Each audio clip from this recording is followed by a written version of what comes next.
Baik, terima kasih Bapak dan Ibu sehubungan semuanya sudah siap dan Bapak Ibu sudah berkenan hadir dalam ruangan ini walaupun tidak lengkap karena mungkin teman-teman kita yang halangan tidak hadir, tapi tidak ada salahnya kalau acara ini kita mulai saja. Bismillahirrahmanirrahim. Assalamualaikum warahmatullahi wabarakatuh. Alhamdulillahirabbil alamin. Puji beserta syukur kita panjatkan kehadirat Allah Subhanahu wa taala yang alhamdulillah pada kesempatan pagi menjelang siang ini kita sudah dipertemukan dalam keadaan sehat walafiat. Yang mudah-mudahan pertemuan kita ini dijadikan sebuah pertemuan silaturahim yang akan menjadi wasilah atas turunnya taufik, hidayah serta inayah dari Allah Subhanahu wa taala kepada kita. Shalawat beserta salam juga semoga tercurah kepada Nabi akhir zaman Nabi Muhammad sallallahu alaihi wasallam. Bapak, Ibu guru hebat yang saya hormati juga saya banggakan. Sebelumnya saya ucapkan terima kasih kepada Bapak dan Ibu sudah berkenan hadir dalam rangkaian kegiatan kami sebagai calon guru penggerak, yang mana pada sesi ini kami akan melaksanakan diseminasi modul 1.4 tentang budaya positif, yang mudah-mudahan apa yang kami sampaikan kepada Bapak Ibu pada kesempatan kali ini, Bapak Ibu bisa memahami apa yang kami sampaikan, juga bisa mengaplikasikan apa yang Bapak Ibu terima atau pahami pada kesempatan ini, sehingga kita bisa mewujudkan perubahan di sekolah yang kita cintai.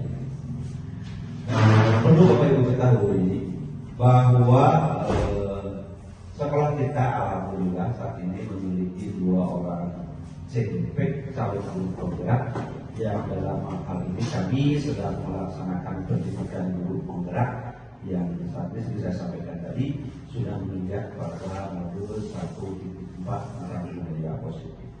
Sebelumnya saya beritahukan bahwa untuk kali ini saya secara pribadi dan Rusmana dan rekan saya seperti Dwi Julita akan memaparkan materi yang berhubungan dengan budaya positif. Baik, terima kasih Bapak dan Ibu sehubungan semuanya sudah siap dan Bapak Ibu sudah berkenan hadir dalam ruangan ini walaupun tidak lengkap karena mungkin teman-teman kita yang halangan tidak hadir, tapi tidak ada salahnya kalau acara ini kita mulai saja. Bismillahirrahmanirrahim. Assalamualaikum warahmatullahi wabarakatuh. Alhamdulillahirabbil alamin.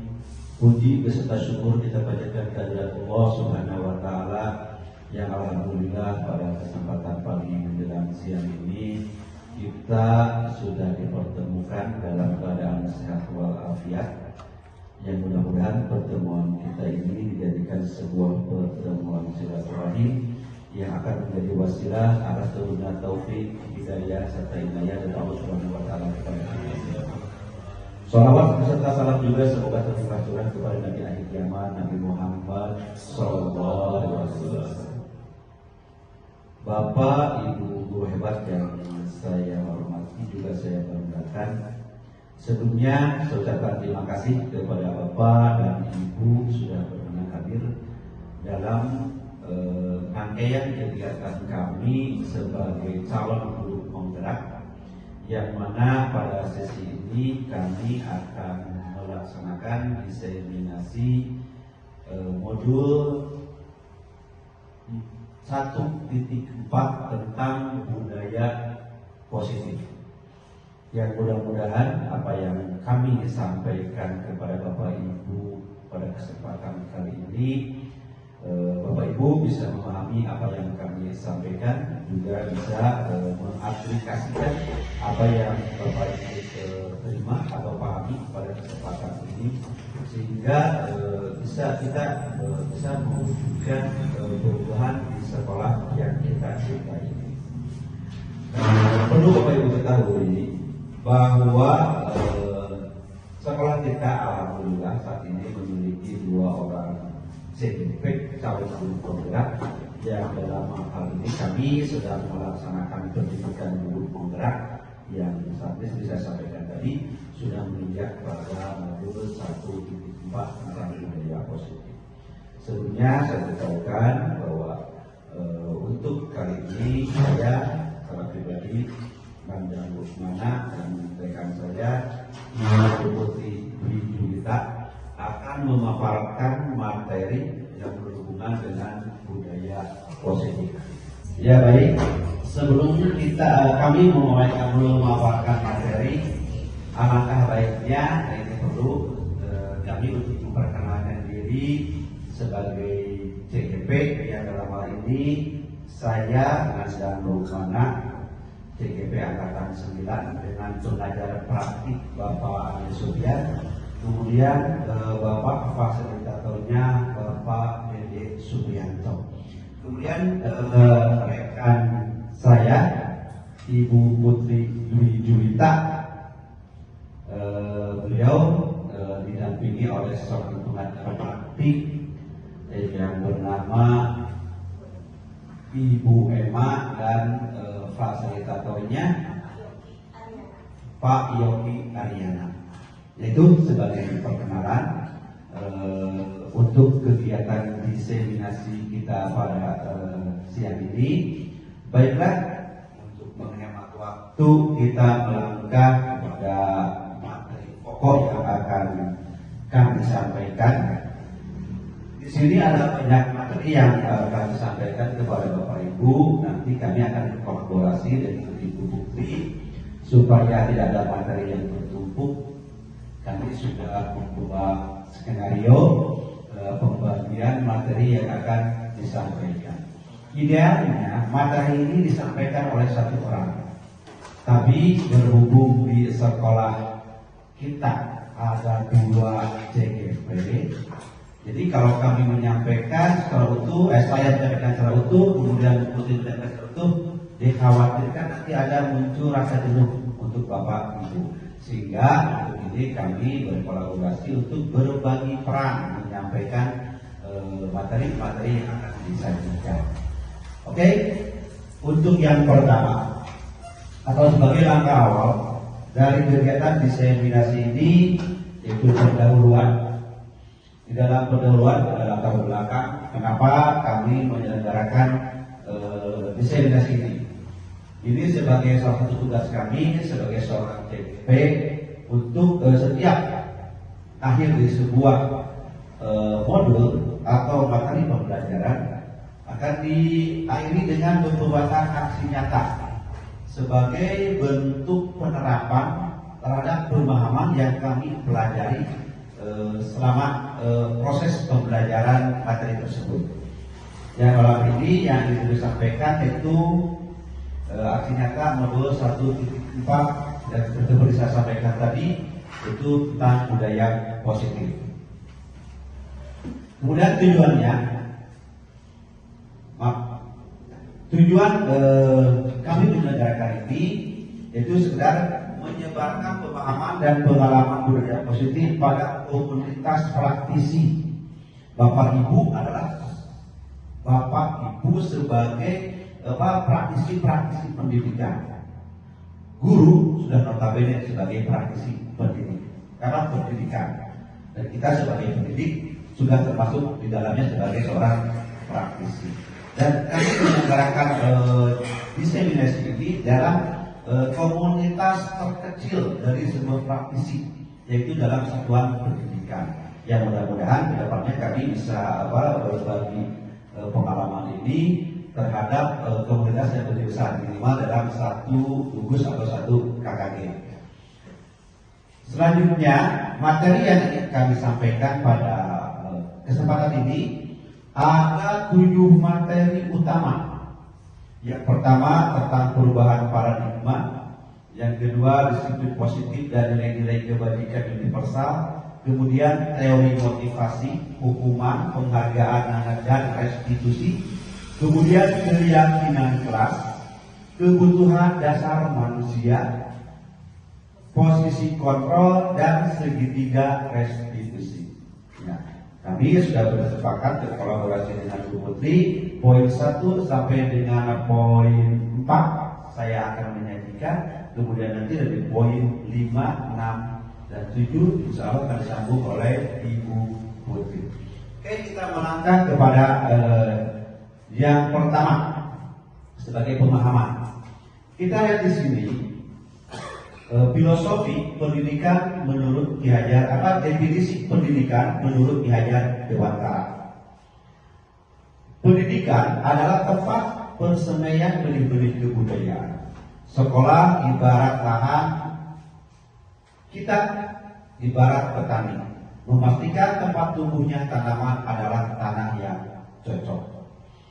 Dalam definisi ini kita ketahui Ki Hajar Dewantara mengibaratkan murid itu adalah sebagai tanaman, dan kita sebagai pendidik diibaratkan sebagai petani. Subur tidak suburnya tumbuh baik dan kurang baiknya tanaman itu tergantung kepada kita sebagai petani bagaimana merawatnya.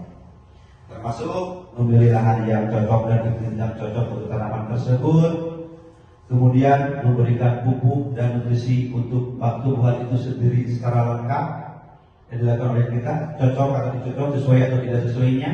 Kemudian bagaimana kita juga membersihkan gulma-gulma atau tumbuhan-tumbuhan pengganggu untuk tanaman itu sendiri. Nah, di sini kita yang sangat berperan, petani yang sangat berperan. Jadi kita diibaratkannya sebagai seorang petani dan murid diibaratkan sebagai seorang tanamannya. Tujuan tugas guru yang diibaratkan saya tadi di sini adalah mengusahakan agar sekolah menjadi sebuah lingkungan yang menyenangkan, aman dan nyaman untuk bertumbuh serta dapat menjaga dan melindungi murid dari hal yang kurang bermanfaat atau bahkan mengganggu perkembangan potensi murid. Sini yang kita perlu garis bawahi adalah kata mengusahakan. Kita perlu ikhtiar. Berhasil atau tidaknya tergantung proses yang akan kita laksanakan. Jadi di sini kata kunci mengusahakan sangatlah penting. Mengusahakan untuk mewujudkan suasana lingkungan belajar yang menyenangkan, aman, dan nyaman. Juga kita berusaha tetap menjaga agar hal-hal yang tidak bermanfaat atau mengganggu perkembangan potensi murid sekuat tenaga, sekuat kita sesuai dengan kemampuan kita menghilangkan hal-hal tersebut. Sekarang coba Bapak Ibu bayangkan di lingkungan belajar Bapak Ibu, jangan berpikir yang terlalu jauh, lingkungan kelas Bapak Ibu saja. Bagaimana kondisi lingkungan belajar saat ini? Apakah sudah aman, nyaman, menyenangkan, atau ada hal-hal yang bisa hal-hal yang bisa mengganggu prosesnya perkembangan peserta didik kita atau murid kita? Coba dibayangkan. Kalau sudah, alhamdulillah, tinggal dipertahankan. Kalau belum, diusahakan, diupayakan supaya bisa terwujud lingkungan belajar yang menyenangkan, aman, dan nyaman. Jangan terus berpikir ke lingkungan sekolahnya dulu, tapi lingkungan kelas. Setelah lingkungan kelas bisa diwujudkan berkembang ke hal yang lebih luas, yaitu lingkungan sekolah. Mari kita sama-sama wujudkan untuk lingkungan belajar yang menyenangkan, aman, dan nyaman itu tadi. Dilanjut. Di sini dalam budaya positif ada pertanyaan-pertanyaan yang perlu Bapak jawab, tapi tidak perlu disangka. Cukup dengan membayangkan bagaimana kondisi lingkungan belajar Bapak Ibu.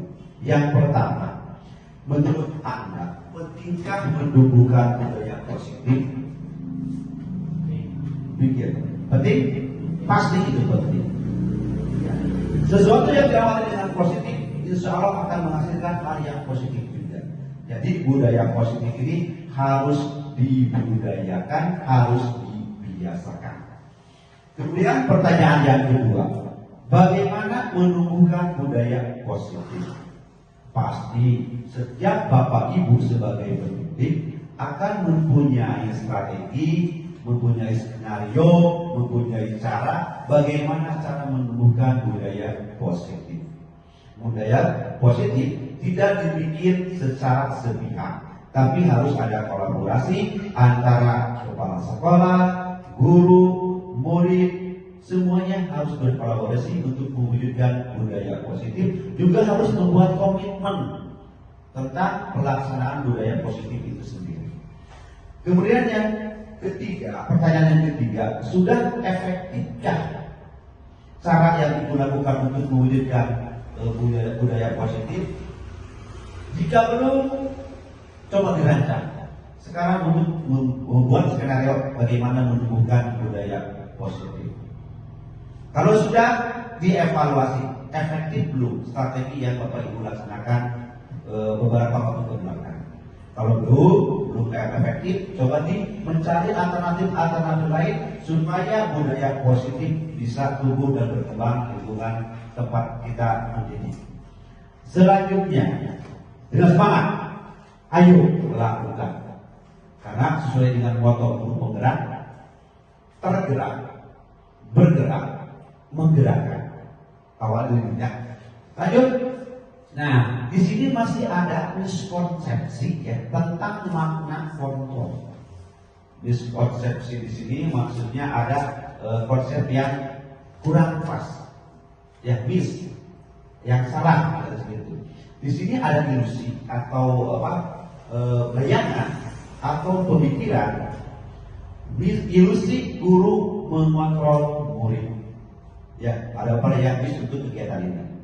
Kemudian ada ilusi bahwa semua penguatan positif efektif dan bermanfaat. Padahal tidak semua penguatan positif itu efektif dan semuanya bermanfaat. Disesuaikan dengan kondisi lingkungan yang ada. Kemudian masih ada ilusi bahwa kritik dan membuat orang merasa bersalah dapat menguatkan karakter. Ya, itu mungkin hubungannya dengan hukuman yang diberikan. Justru pada saat berpikir ini dengan memberikan hukuman atau merasa bersalah akan membuat murid-murid kita semakin down atau terpuruk. Kemudian ilusi bahwa orang dewasa memiliki hak untuk memaksa. Perlu Bapak Ibu ingat bahwa kita di sekolah sebagai pendidik bukan memaksakan apa yang kita inginkan terhadap peserta didik.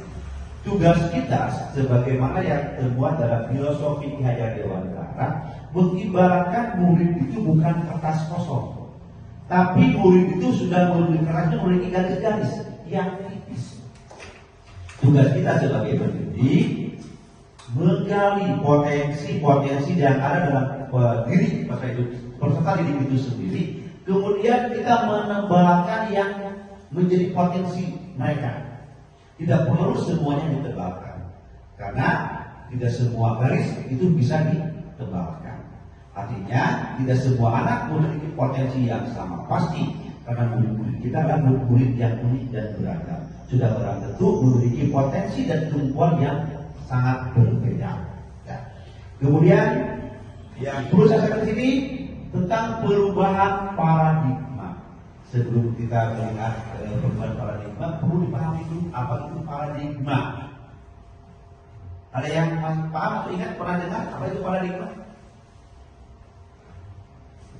Paradigma masyarakat gitu ya. Kita harus merubah paradigma masyarakat tentang hal ini. Pola pikir bisa. Lagi. Pola pikir, sudut pandang, mindset. Nah, menurut saya paradigma di sini adalah anggapan seseorang terhadap sesuatu. Anggapan itu bisa benar, bisa salah. Mungkin selama ini paradigma beberapa pendidik bahwa guru itu hanya menyampaikan materi, ngerti atau tidak, gugur kewajiban. Mungkin ada paradigma semacam itu. Ya, jadi paradigma itu anggapan seseorang terhadap tentang sesuatu yang lebih sifatnya semacam itu. Kemudian di sini, ya ini hal harus kita ubah. stimulus responnya, realitas kebutuhan kita sama, itu stimulus responnya. Kemudian teori kontrolnya, yaitu realitas kebutuhan kita berbeda. Dia coba yang tadinya anggapan kita bahwa realitas kebutuhan kita sama, kita rubah paradigmanya bahwa realitas kebutuhan kita adalah berbeda-beda. Kemudian semua orang melihat hal yang sama, padahal sebenarnya setiap orang memiliki gambaran yang berbeda. Kemudian kita mencoba mengubah orang agar berpandangan sama dengan kita. Kita rubah paradigma itu, jadi kita berusaha memahami pandangan orang lain tentang dunia. Yang berikutnya, perilaku buruk dilihat sebagai suatu kesalahan. Kita ubah paradigmanya, semua perilaku memiliki tujuan. Ya. Kemudian orang lain bisa mengontrol saya. Paradigma barunya kita sebut hanya Anda yang bisa mengontrol diri Anda sendiri. Yang berikutnya, saya bisa mengontrol orang lain. Paradigma yang kita sebut yang baru, Anda tidak bisa mengontrol orang lain. Ya. Kemudian pemahaman ada pada saat bujukan gagal. Nah, paradigma baru, kolaborasi dan konsensus menciptakan pilihan-pilihan baru. Yang terakhir, model berpikir menang kalah. Ya, kita buat paradigma baru, model berpikir menang. Ya, artinya kita harus semangat bahwa kita akan bisa, ya bisa dan bisa. Dilanjut. Nah, di sini disiplin positif dan nilai-nilai kebijakan universal. Apa itu disiplin? Ya, coba diperhatikan di sini. Ini definisi dari kata disiplin. Disiplin ini menurut Ki Hajar Dewantara, ya, di mana ada kemerdekaan, disitulah harus ada disiplin yang kuat. Sungguh pun disiplin itu bersifat self-disiplin, yaitu kita sendiri yang mewajibkan kita dengan sekeras-kerasnya. Tetapi itu sama saja, sebab jikalau kita tidak cakap melakukan self-disiplin, wajiblah penguasa lain mendisiplinkan diri kita. Dan peraturan demikian juga harus ada di dalam suasana yang merdeka. Ini disampaikan oleh Bapak Ki Hajar Dewantara, Pemikiran Konsep Keteladanan Sikap Merdeka, cetakan kelima 2013 halaman 420. Ya, ini teori disiplin menurut Ki Hajar Dewantara. Kemudian ini disebut dengan etimologi, ya, masalah katanya. Disiplin positif, disiplin berasal dari bahasa Latin yaitu disiplina. Kalau melihat kata disiplina seperti bahasa Spanyol, ya, yang berarti belajar. Disiplin dari dapat membuat seseorang menggali potensinya menuju kepada sebuah tujuan, sesuatu yang dihargai dan bermakna. Dengan kata lain, disiplin diri juga mempelajari bagaimana cara kita mengontrol diri dan bagaimana menguasai diri untuk memilih tindakan yang mengacu pada nilai-nilai yang kita hargai. Kita sebagai pendidik, tujuan kita adalah menciptakan anak-anak yang memiliki disiplin diri sehingga mereka bisa berperilaku dengan mengacu pada nilai-nilai kebajikan universal dan memiliki motivasi intrinsik bukan ekstrinsik. Jadi yang diketahui, kita mengupayakan supaya motivasi yang muncul pada murid-murid kita adalah motivasi intrinsik. Yang ekstrinsik itu bukan diabaikan, tapi kita berusaha intrinsik supaya kekuatannya lebih jauh lebih kuat dibandingkan dengan ekstrinsik. Mari kita bayangkan alangkah indahnya ketika tercipta masyarakat yang bisa saling belajar, yang saling merasa terikat dan terhubungkan satu sama lain. Karena masyarakat seperti itu akan mengambil tanggung jawab untuk pembelajarannya, senantiasa berusaha untuk menjadi insan yang lebih baik dari sebelumnya. Itulah tujuan dari disiplin diri. Ya. Kemudian kebajikan universal. Di sini kebajikan pasti setiap komunitas akan memiliki kebajikan yang diharapkan. Disiplin sebagai bentuk kontrol diri, yaitu belajar untuk kontrol diri agar dapat mencapai suatu tujuan mulia. Tujuan mulia tersebut dinamakan nilai-nilai kebajikan yang universal. Nilai-nilai tersebut adalah nilai-nilai kebajikan yang disepakati bersama. Nah, ini kata kuncinya, disepakati bersama, bukan ditentukan oleh pimpinan atau orang yang paling tua atau orang-orang yang paling berkuasa. Juga terlepas dari suku bangsa yang berbeda, agama, bahasa maupun latar belakangnya. Di sini ada contoh-contoh nilai-nilai kebajikan dari beberapa organisasi. Ya, organisasi kita yang sekarang itu kurikulum merdeka ya, atau profil pelajar Pancasila yang kita dengar saat ini, yang merupakan target yang ingin kita capai. Yang pertama dari profil pelajar Pancasila itu nilai disiplin nilai-nilai kebajikan yang diharapkan. Yang pertama beriman dan bertakwa kepada Tuhan Yang Maha Esa dan berakhlak mulia. Kemudian berkebinekaan global, gotong royong, mandiri, kreatif dan bernalar kritis. Ya, itu profil pelajar Pancasila yang kita harapkan bisa diwujudkan sesuai dengan harapan itu merdeka.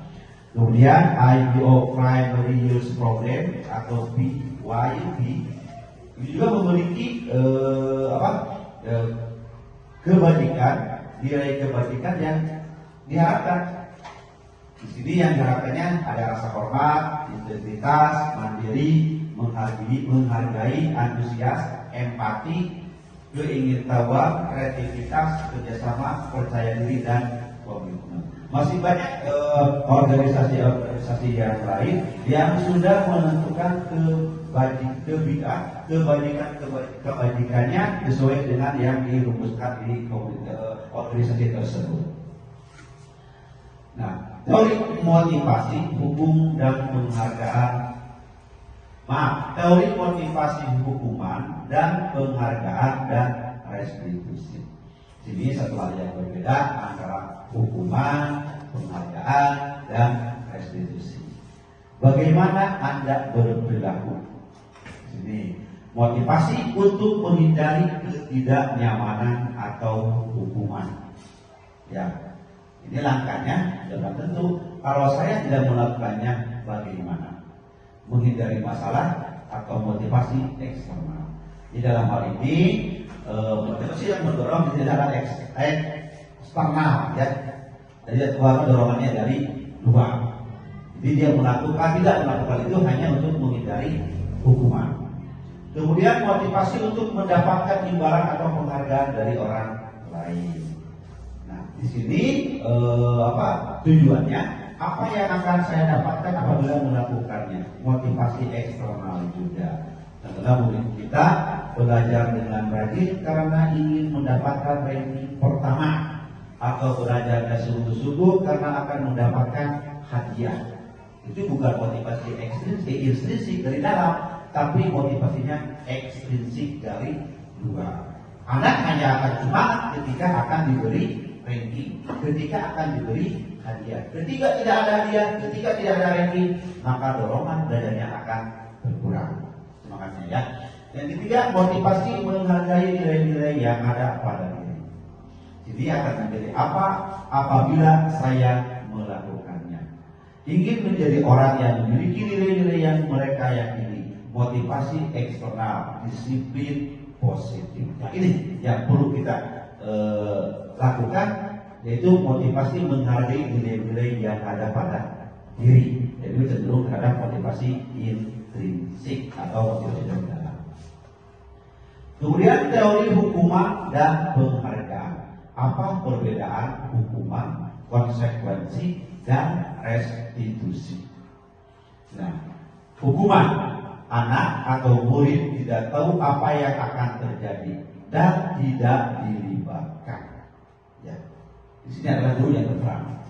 Hukuman bersifat satu arah dari pihak guru yang memberikan pada murid hanya menerima suatu hukuman tanpa melalui suatu kesepakatan atau pengarahan dari pihak guru, baik sebelum atau sesudahnya. Hukuman yang diberikan bisa berupa fisik maupun psikis. Murid atau anak disakiti oleh suatu perbuatan atau kata-kata. Kemudian konsekuensi. Ya, kalau ini lebih sudah terencana atau sudah disepakati, sudah dibahas dan disetujui oleh murid dan guru. Umumnya bentuk-bentuk konsekuensi dibuat oleh pihak guru atau sekolah, dan murid sudah mengetahui sebelumnya konsekuensi yang akan diterima bila ada pelanggaran.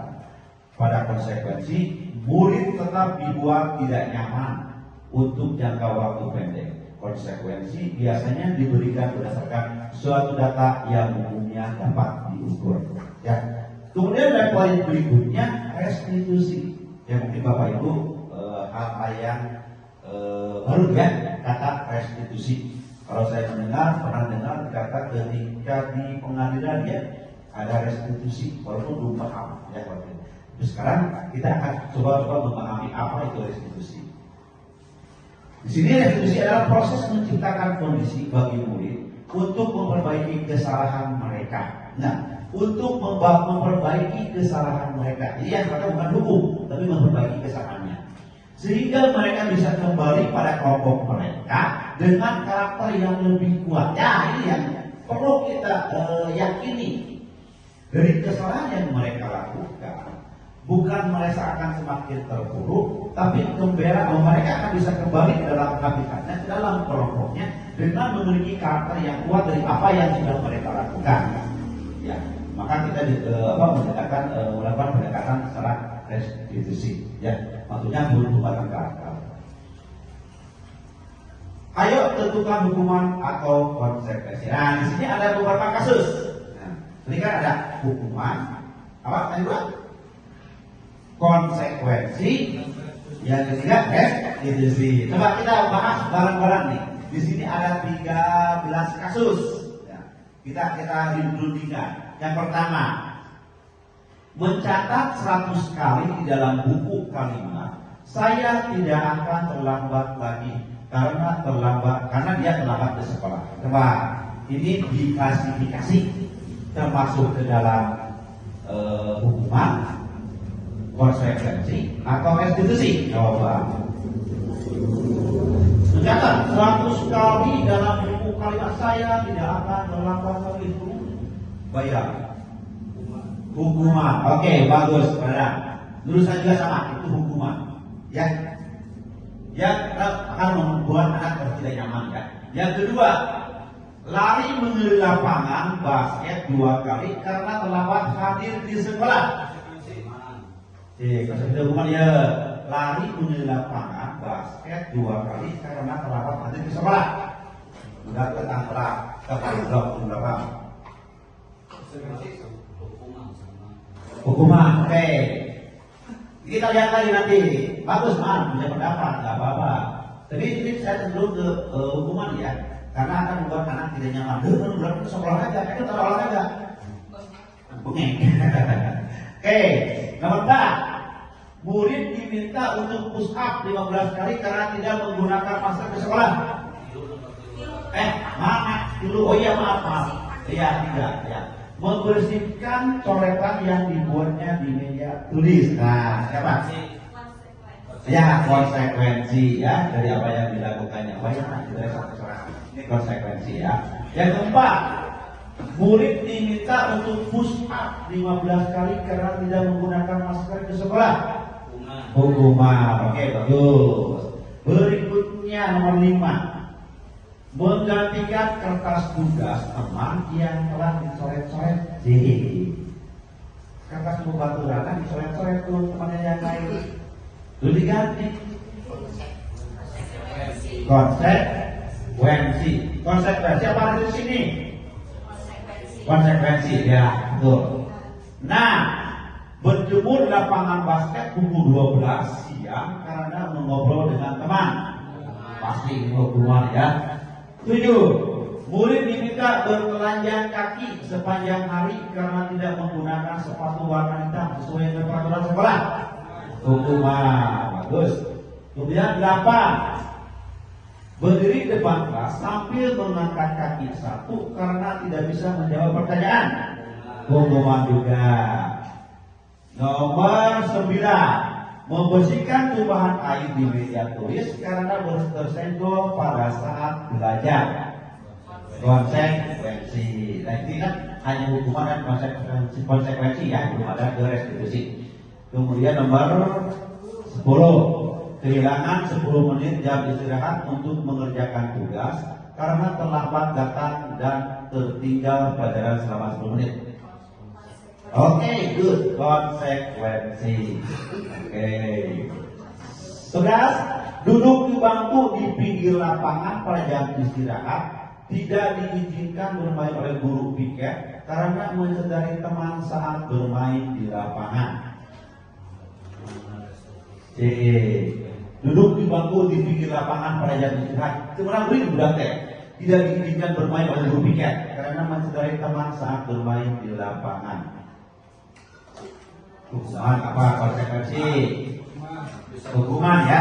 Ini hukuman karena tidak berefek terhadap yang tadi ya mencederainya. Kalau misalnya mengobati yang cederai itu konsekuensi ya kan. Ya, oke. 12, terlambat hadir di pembelajaran daring 15 menit dan diminta untuk tinggal 15 menit sesudah kelas usai untuk membahas ketertinggalan pembelajaran. Konsekuensi, oke. 13, lari menuju lapangan basket 2 kali karena terlambat 10 menit untuk belajar menjauhkan. Nah, ini yang berbeda. Coba, kalau tadi itu hukuman, ini pelajarannya PJOK. Kan PJOK malah lari pemanasan. Jadi, ini konsekuensi menurut saya. Betul, pelajarannya PJOK. Ya. Berarti kalau telat, telatnya telat datang, mungkin dia belum melakukan pemanasan. Ya, maka sudah lari itu pemanasan. Iya. Kemudian 14, membersihkan meja sekolah karena mematahkan pensil kawannya. Jelas ini ya tentang apa? Hukuman. Oke, berarti Bapak Ibu apabila sudah bisa membedakan antara hukuman dan konsekuensi. Oke, lanjut. Nah, dihukum oleh penghargaan. Sebenarnya membagongkan ya, membingungkan. Dihukum oleh penghargaan. Membingungkan. Awalnya mungkin saya berpikir semacam itu, tapi setelah dipahami, oh nggak bingung lagi. Ya. Alficon punished by Rewards tahun 1993, wawancara ASCD Annual Conference Maret 1995 mengemukakan baik penghargaan maupun hukuman adalah cara-cara mengontrol perilaku seorang yang menghancurkan potensi untuk pembelajaran yang sesungguhnya. Ya. Menurut kawan, secara ideal tindakan belajar itu sendiri adalah penghargaan sesungguhnya. Jadi menurut kawan, orang merek penghargaan atau warna hukum itu adalah tindakan menghancurkan potensi pembelajaran yang sesungguhnya. Ya, nanti akan lebih dibahas lebih lanjut biar gak bingung. Kawan selanjutnya juga mengemukakan beberapa pernyataan dari hasil pengamatannya selama ini tentang tindakan memberikan penghargaan yang nilainya sama dengan menghukum seseorang. Ya, pernah sebelum bawah kasus seperti ini. Manakala di kelas kita ada murid yang sebagai juara kelas, kemudian dia diberikan penghargaan dalam bentuk hadiah. Mungkin anak itu merasa senang, tapi coba lihat murid yang lainnya. Ya, dia berolah di sanksi itu satu menang, ulang. Ya, sakit hati kan dia. Nah, itu yang dimaksud dengan kode itu semacam ini. Jadi ada murid-murid yang lain, bukannya termotivasi, mungkin dia akan merasa tersakiti. Ya, kemudian dari menghukum seorang itu pengaruh jangka pendek atau jangka panjang kemudian penghargaan itu tidak efektif. Menurut dia ini penghargaan itu merusak hubungan. Ya tadi mungkin ranking ini di ranking kedua coba mulai semacam itu. Kemudian ada penghargaan mengurangi ketepatan. Kemudian ada penghargaan menurunkan kualitas. Ya, di targetnya hanya ingin mendapatkan penghargaan. Kadang-kadang menawarkan berbagai cara, termasuk menyontek untuk menjawab soal. Ya. Kemudian, penghargaan mematikan kreativitas. Bisa-bisa yang tidak mendapat penghargaan ini frustasi, prestasi kreativitasnya menjadi berkurang bahkan hilang. Kemudian, penghargaan juga menghukum. Kawan ini ya. Yang 8, motivasi dari dalam diri intrinsik itu seperti berkurang. Ya, ini menurut kawan. Kemudian yang D, nah ini yang kita pahami ya. Restitusi, proses menciptakan kondisi bagi murid untuk memperbaiki kesalahan mereka sehingga mereka bisa kembali pada kelompok mereka dengan karakter yang lebih kuat. Berikut ini adalah yang membedakan restitusi dengan program disiplin lainnya. Coba perhatikan dengan sesama. Restitusi bukan untuk menebus kesalahan, namun untuk belajar dari kesalahan. Mantap kata-katanya ya. Bukan menebus kesalahan, tapi belajar dari kesalahan. Akan membuat karakternya akan lebih bagus lagi, akan lebih kuat. Kemudian restitusi memperbaiki hubungan. Tuh ya, nanti ada kasus yang mungkin sampai pada buku ini nanti ya, ada kasus restitusi nanti. Kemudian restitusi adalah tawaran bukan paksaan. Jadi anak tidak akan merasa terpaksa, tidak akan merasa diintervensi, gitu ya. Kemudian restitusi menuntut untuk melihat ke dalam diri. Dalam restitusi ini anak akan berintrospeksi terhadap apa yang dia lakukan. Akan hal berbeda kalau dalam bentuk hukuman. Kemudian restitusi mencari kebutuhan dasar yang mendasari tindakan. Nah, ini yang perlu kecermatan kita sebagai seorang pendidik. Perlu kita dalami. Nanti di validasi masa raya, betul, di segitiga restitusi. Kita harus pandai mencari kebutuhan dasar apa yang belum terpenuhi sehingga anak itu melakukan hal itu. Nanti akan sampaikan lebih jelas berikutnya dari mulai kebutuhan dasar manusia itu yang ada 5, kemudian dengan segitiga restitusi. Nanti akan dibahas lebih lanjut. Kemudian restitusi diri adalah cara yang paling baik. Ya. Kemudian restitusi fokus pada karakter bukan pada tindakannya. Yang dilihat adalah karakternya bukan tindakannya. Kemudian restitusi menguatkan. Untuk menguatkan karakter murid kita. Kemudian restitusi fokus pada solusi atau bagaimana pemecahan masalahnya, bukan masalahnya. Yang ke-10, restitusi mengembalikan murid yang berbuat salah pada kelompok. Jadi tidak diasingkan kalau kita mengambil pendidikan melalui langkah-langkah restitusi. Dilanjut, keyakinan kelas. Yang kita kenal selama ini adalah peraturan kelas. Bapak Ibu sudah memiliki peraturan kelas?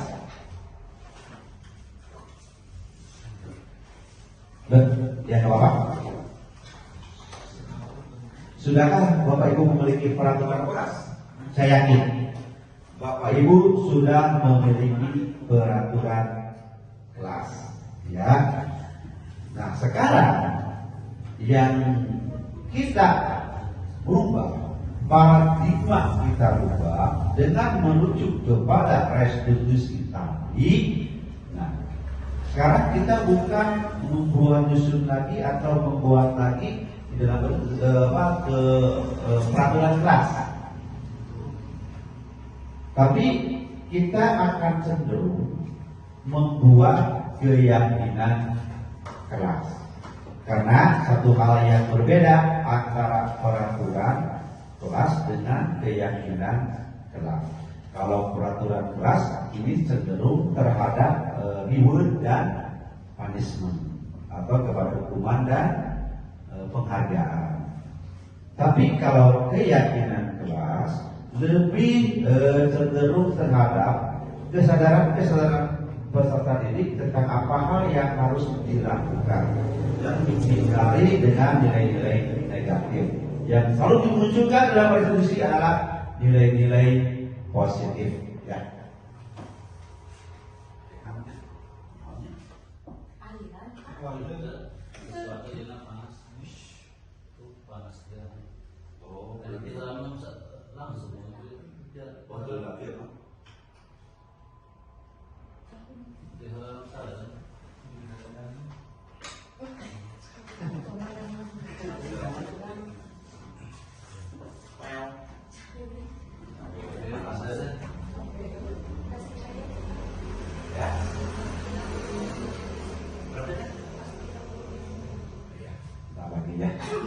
Oke, mengapa di sini ya keyakinan kelas? Mengapa keyakinan kelas bukan peraturan kelas? Ya, karena proses menciptakan kondisi yang bagi murid untuk memperbaiki kesalahan mereka, sehingga mereka bisa kembali pada kelompok mereka dengan karakter yang lebih kuat. Berikut ini adalah yang membedakan restitusi dengan program disiplin lainnya. Yang pertama, tahapan menciptakan program kebajikan. Lihat daftar kebajikan yang telah disebut bersama. Kebajikan yang tadi, yang profil pelajar Pancasila yang tadi ya, yang kita sekarang yang disebut kebajikan yang ada 6 ya, 6 dimensi dari profil pelajar Pancasila. Kemudian tentukan nilai kebajikan yang ingin dijadikan perhatian utama di sekolah Anda atau di kelas Anda.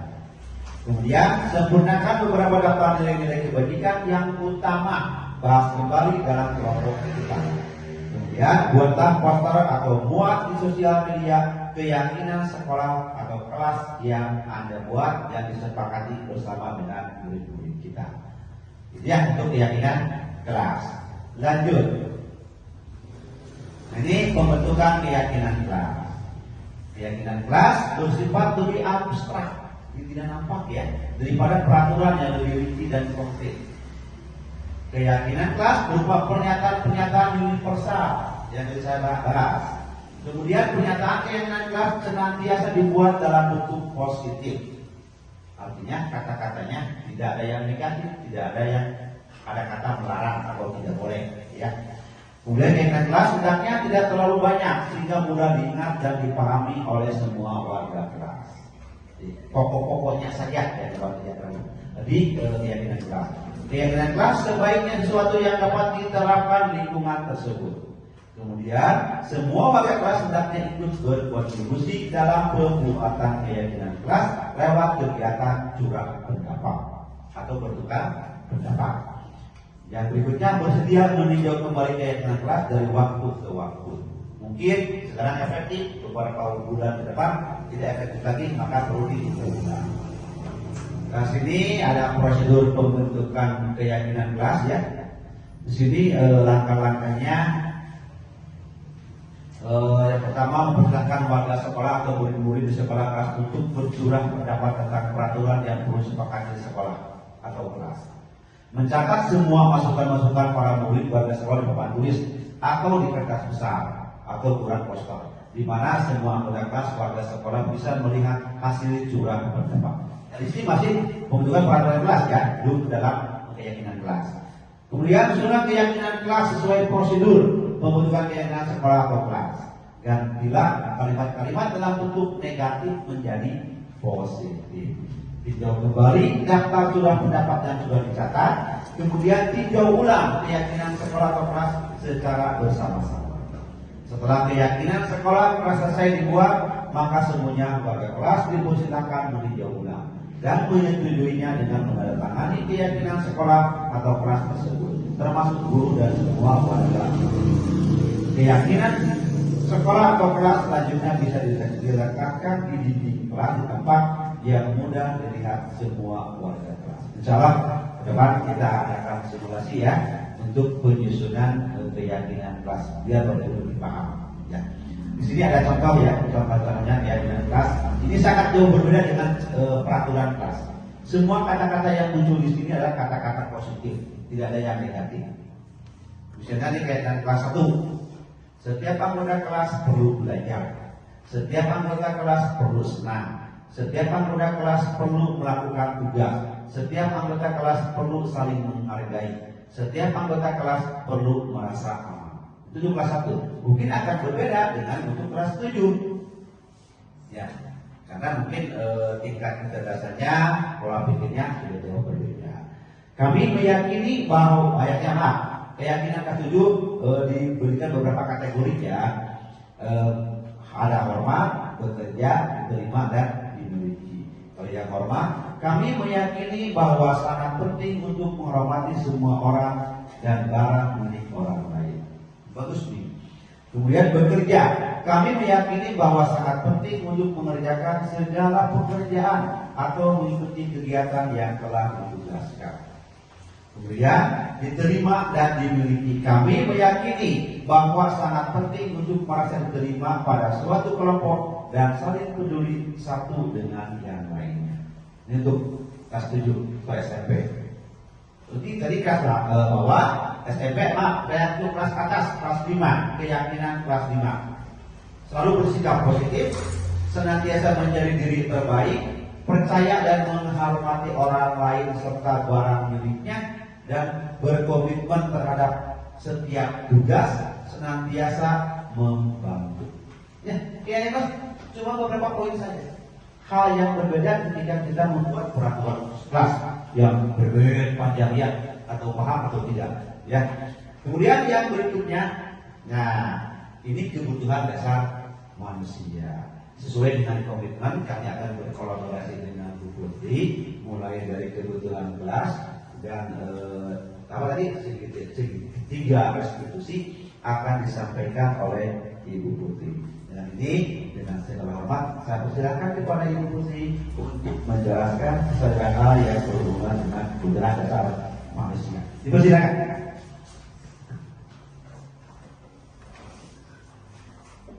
Ya, terima kasih Bapak atas kesempatannya.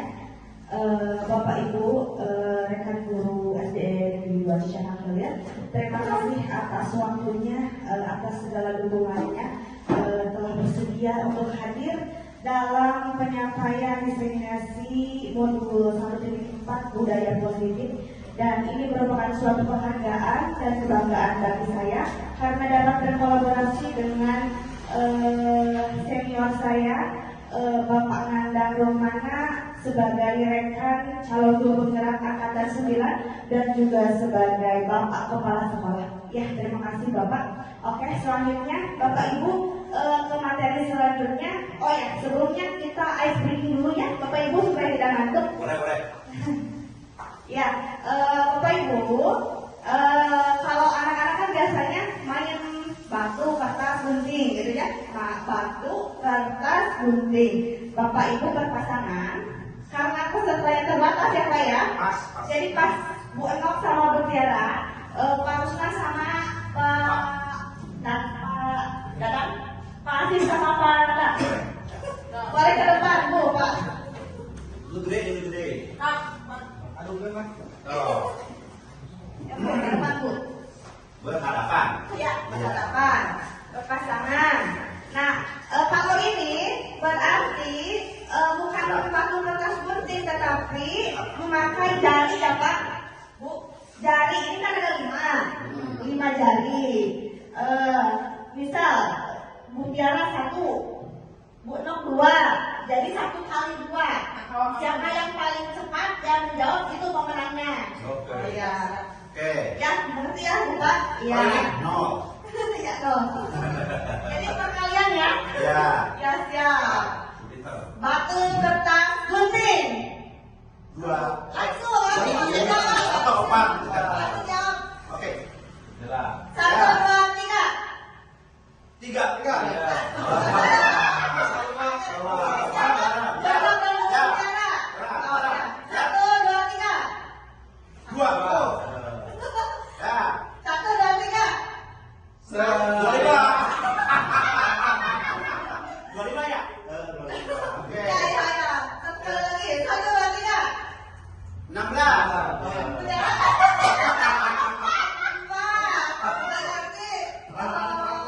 Ya ini uji ini ya, uji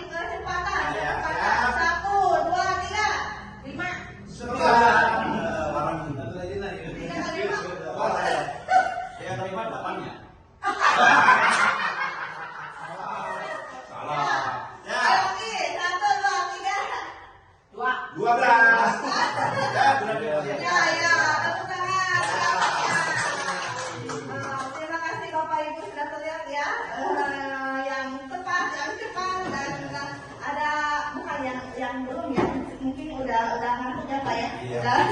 Udah siap juga. Ya, terima kasih Bapak Ibu. Kita lanjut ke materi selanjutnya, yaitu kebutuhan dasar manusia. Dalam kebutuhan dasar manusia ada beberapa poin, yaitu yang pertama untuk bertahan hidup, kasih sayang dan diterima, penguasaan, kesenangan dan kebebasan. Ya, yang pertama yaitu kebutuhan bertahan hidup.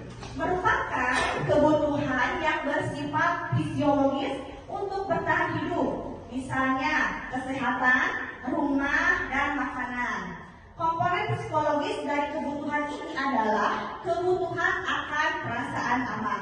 Nah, Bapak Ibu, kebutuhan bertahan hidup itu adalah nomor satu ya bagi kita, di mana kita dapat melangsungkan kehidupan seperti tadi yang sudah diungkapkan, yaitu dari kesehatan, rumah, dan makanan, dan itu merupakan pokok untuk mempertahankan hidup ini. Dan yang kedua yaitu kebutuhan cinta dan kasih sayang. Bagaimana Bapak Ibu? Apakah Bapak Ibu butuh cinta dan kasih sayang? Butuh tentu ya. Ya, tentu ya Bu ya, itu mah pasti butuh ya setiap orang. Tidak hanya dengan pasangan, tetapi kita juga sebagai rekan ya, sebagai teman dapat berkolaborasi ya. Kebutuhan cinta dan kasih sayang di sini termasuk kebutuhan psikologis yang meliputi kebutuhan akan hubungan dan koneksi sosial. Kebutuhan untuk memberi dan menerima kasih sayang, kebutuhan untuk merasa menjadi bagian suatu kelompok, dan kebutuhan untuk tetap terhubung dengan orang lain. Siswa yang mempunyai kebutuhan cinta dan kasih sayang yang tinggi biasanya ingin disukai dan diterima oleh lingkungannya. Akrab dengan orang tuanya, bisa belajar, bisa suka terhadap gurunya, menganggap penting teman sebayanya, dan suka belajar berkelompok. Namun demikian Bapak Ibu, sepertinya kita juga melihat bahwa peserta didik itu bermacam-macam karakternya. Ada juga yang mudah akrab, ada juga yang mempunyai karakter menyendiri atau introvert, ya. Ada ya. Nah, dari sana kita akan terlihat apakah kebutuhan cinta dan kasih sayangnya sudah terpenuhi atau belum. Ada juga siswa yang suka caper ya, suka caper kepada gurunya. Dari sana terlihat ya kalau dia itu mungkin kurang perhatian di rumahnya atau di lingkungan keluarganya. Ya, selanjutnya yaitu kebutuhan cinta dan kasih sayang, kebutuhan untuk diterima. Kebutuhan itu termasuk kebutuhan psikologis yang meliputi kebutuhan akan hubungan koneksi sosial, kebutuhan untuk memberi dan menerima kasih sayang, kebutuhan untuk merasa menjadi bagian suatu kelompok dan menerima kasih sayang.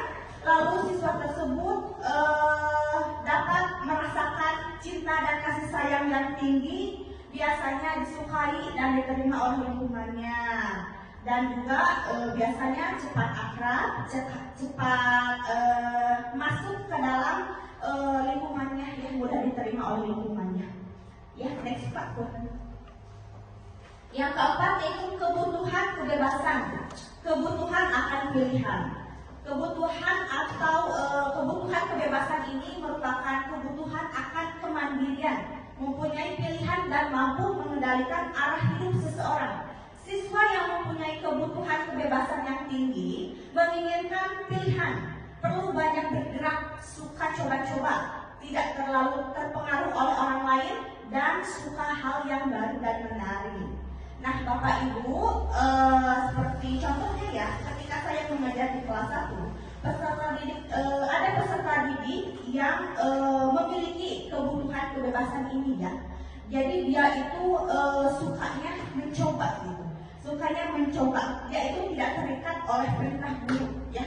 Dia itu ingin berimajinasi, ingin melakukan hal baru. Tetapi kita sebagai guru itu tentunya harus selalu mendukung ya, harus selalu mendukung minat dan bakat peserta didik tersebut gitu. Tetapi harus diarahkan, bukannya kita menolak misalnya, tidak, kamu harus ikutin cara itu, tidak ya, tidak begitu. Tetapi kita harus menuntunnya, mengarahkannya ke dalam hal yang positif. Karena karakter itu kan berbeda-beda juga, gaya belajar itu berbeda-beda, dan motivasi pun harus diberikan secara berbeda ya terhadap peserta didik. Nah, selanjutnya Bapak Ibu yang kelima yaitu kebutuhan kesenangan. Kebutuhan untuk merasa senang merupakan kebutuhan untuk mencari kesenangan, bermain, dan tertawa. Siswa dengan kebutuhan kesenangan yang tinggi biasanya menikmati apa yang dia lakukan, konsentrasi melakukan hal apa yang dia senangi, suka permainan, suka mengoleksi barang, dan suka melucu atau berkurang. Nah, ini cocok sekali ya untuk di kelas 1 sebagai pengalaman. Ada beberapa peserta didik yang memang sukanya itu melucu gitu.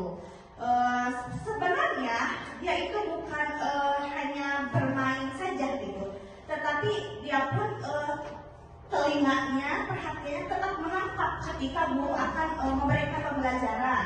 Seperti halnya dia itu cuek, sukanya bermain, tetapi pas ditanya, pas mengerjakan dia mampu, dia bisa gitu. Nah, itu keistimewaannya. Lalu dia pun lebih suka diberikan metode atau media pembelajaran yang memang diberikan stimulus dengan games, dengan permainan. Ya, kalau dia hanya mendengarkan guru berceramah, hanya mendengarkan guru menerangkan saja, dia itu jenuh gitu. Dia itu kurang semangat gitu. Maka dari itu dengan menstimulusnya itu dengan cara memberikan permainan atau games, apalagi yang di kelas 1 itu untuk memunculkan motivasi belajarnya itu dimulai dengan games atau permainan. Ya, Bapak Ibu, selanjutnya. Nah, ini dia ada sebuah video 5 kebutuhan dasar manusia yang diambil, yang saya ambil dari channel Kemdikbud Bu Ayu. Silakan Bapak Ibu untuk menonton video tersebut.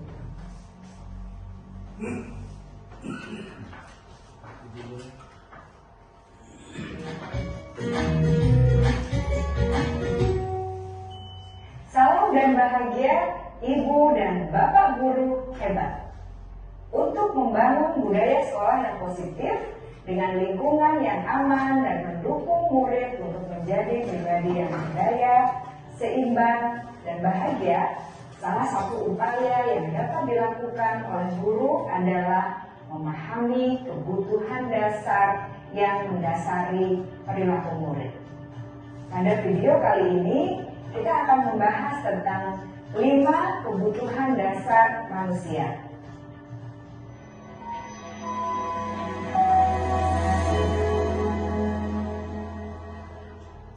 Ki Hajar Dewantara dalam salah satu kutipannya menyatakan, kita ambil contoh perbandingannya dengan hidup tumbuh-tumbuhan. Seorang petani dalam hakikatnya sama kewajibannya dengan seorang pendidik yang menanam padi misalnya. Hanya dapat menuntun tumbuhnya padi. Ia dapat memperbaiki kondisi tanah, memelihara tanaman padi, memberi pupuk dan air, membasmi ulat-ulat atau jamur-jamur yang mengganggu hidup tanaman padi, dan lain sebagainya.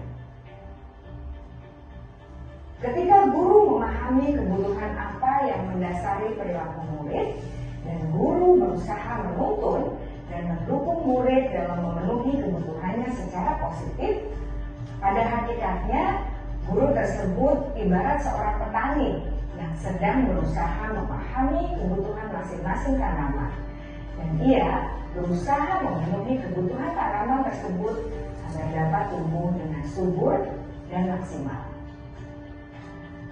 Dr. William Glasser, seorang psikiater dari Amerika Serikat, menyatakan bahwa seluruh tindakan manusia memiliki tujuan tertentu, yaitu memenuhi kebutuhan dasarnya. Ketika kelima kebutuhan dasar telah terpenuhi secara memadai, maka murid akan tumbuh dengan seimbang dan bahagia.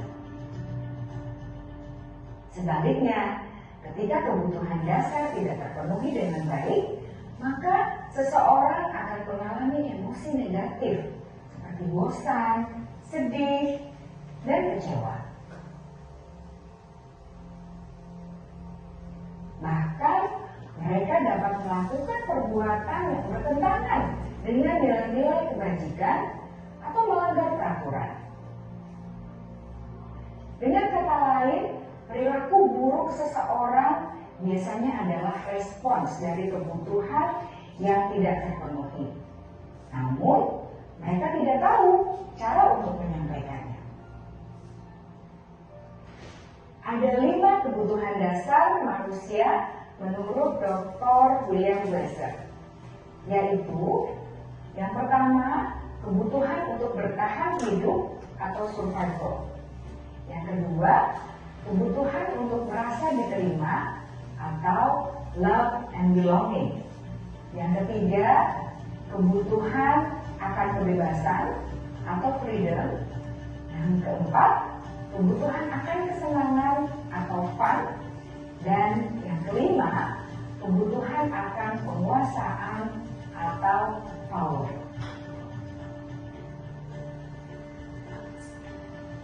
Kebutuhan dasar yang pertama adalah kebutuhan yang bersifat fisiologis untuk bertahan hidup atau survival. Misalnya, kesehatan, rumah, dan makanan. Kebutuhan biologis sebagai bagian dari proses reproduksi termasuk kebutuhan untuk tetap bertahan hidup. Kebutuhan untuk merasa aman juga termasuk dalam kebutuhan ini.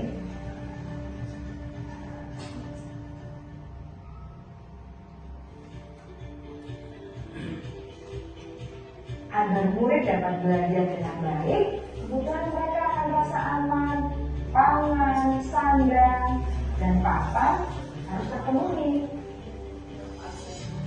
Bagaimana mungkin mereka dapat belajar dengan baik bila mereka datang ke sekolah dengan perut yang lapar atau bila rumah mereka kebanjiran?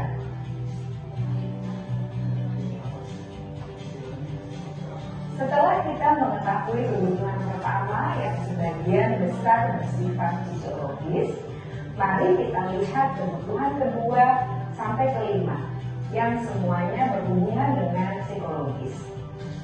Mari kita lihat kebutuhan yang kedua, yaitu kebutuhan akan perasaan diterima oleh kelompok atau komunitasnya, atau kebutuhan love and belonging. Ya, Bapak Ibu, barusan ya kita sudah menonton video tentang kebutuhan dasar manusia. Dan selanjutnya yaitu ada contoh kasus ya, Bapak Ibu. Ibu Ambar, guru kelas 2 SD Pelita Hati, sedang bingung menghadapi ulah salah satu murid di kelasnya, yaitu Doni. Beberapa anak di kelas 2A telah datang padanya dan mengeluhkan Doni yang sering kali meminta bekal makan siang mereka dengan paksa. Jika Anda menghadapi situasi seperti itu, apa yang akan Anda lakukan? Menurut Anda, kira-kira apa alasan Doni melakukan hal itu? Siapa yang bisa menjawab? Ada kebutuhan bertahan hidup yang tidak terpenuhi. Ya, apa Pak? Oh iya, betul. Ya, betul Pak. Terima kasih atas jawabannya. Jadi Doni itu ada bertahan hidup ya, karena ia merasa lapar. Makanya ia sering kali meminta bekal makan siang kepada teman mereka dengan cara paksa, gitu ya. Nah, selain itu siapa Bapak Ibu? Ada yang ingin memberikan jawabannya?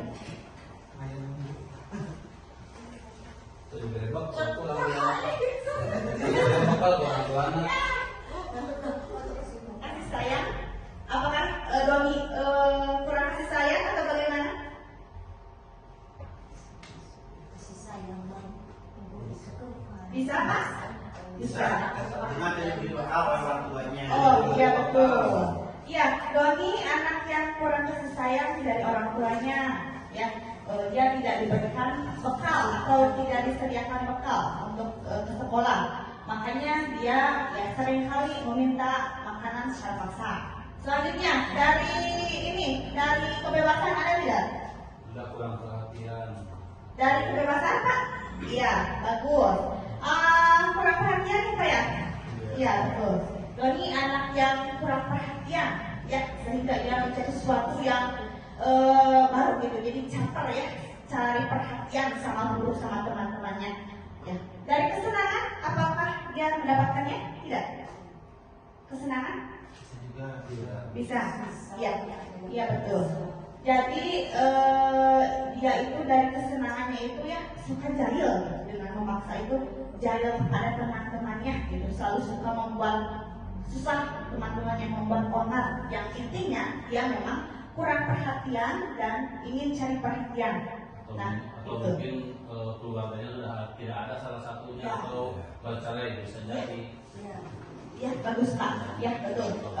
Mungkin ya kita juga sebagai guru harus melihat dulu latar belakang keluarganya ya, dengan cara pendekatan mungkin ya bisa home visit untuk mengetahui keadaan keluarganya, apakah orang tuanya itu sudah bercerai atau mungkin bagaimana gitu ya untuk solusinya. Ya, bagus. Yang selanjutnya Pak. Ayo kita analisis kebutuhan dasar manusia. Yang pertama, aku sedang main kejar-kejaran dengan ibu guru, seru.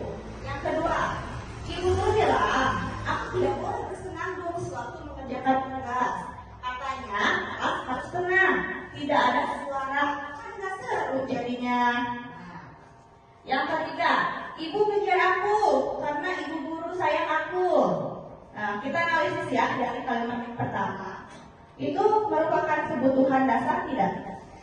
Dari segi apa? Dari segi perhatian atau dari segi kesenangan? Oh iya betul. Terima kasih. Dari segi kesenangan. Yang kedua, kalimat yang kedua.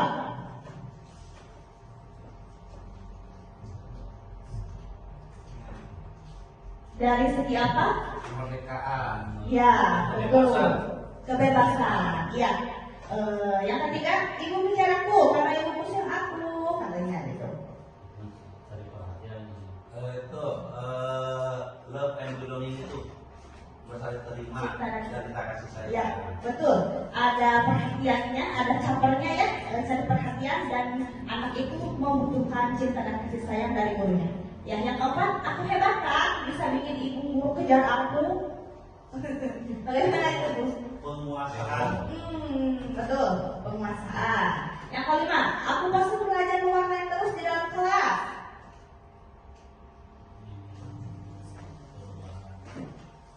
Nah, Kesenangan juga ya, karena kan berbeda-beda ya kebutuhan seorang siswa itu ya. Ada yang suka mewarnai dan ada yang tidak. Selanjutnya, ibu guru tidak menyapaku hari ini, padahal aku pakai jepit rambut baru. perhatian. Dan pakai peluru. Ya, mungkin kerudungnya yang baru Pak. Ya, jadi apa? Ya, butuh perhatian dari gurunya ya, yang diperhatikan. Lanjut, aku sebel, gambarku tidak rapi. Malah ibu guru nunjukin ke teman-temanku di depan kelas. Nah, Sama. Sama. Perhatian juga. Ya, sama apa ya? Iya betul. Butuh perhatian juga ya, yang ditunjukkan gambarnya. Yang terakhir, aku bosan. Masa belajarnya cuma gitu-gitu aja, dengerin ibu guru aja. Ya, sama kesenangan ya. Nah itu dia Bapak Ibu. Jadi kebutuhan dasar itu ya seharusnya kita penuhi ya terhadap peserta didik kita, meskipun ya sebenarnya gitu dengan misal dengan 30 orang peserta didik dengan kebutuhan yang berbeda-beda, dengan karakter yang berbeda, itu merupakan suatu hal yang sulit ya bagi guru untuk menerapkannya sebenarnya gitu. Apalagi di kelas rendah gitu. Jangankan untuk memberikan kebutuhan gitu sebenarnya, untuk mengkondisikan pun itu suatu hal yang sangat susah, sangat sulit ya. Ya, selanjutnya ayo kita analisis kebutuhan dasar kita. Yang pertama, Pak, punten biasa dijung. Tas jum. Dijung ternyata Bapak Ibu tidak ya? Lumayan tinggal. Yang nomor 1, saya senang berteman. Kalau ini biasanya tidak benar di angka 1, kadang-kadang di angka 3, sangat benar di angka 5. Saya senang berteman, bagaimana? 5 ya? 5, sangat ya? Sangat senang, sangat benar. Nomor 2, mudah bagi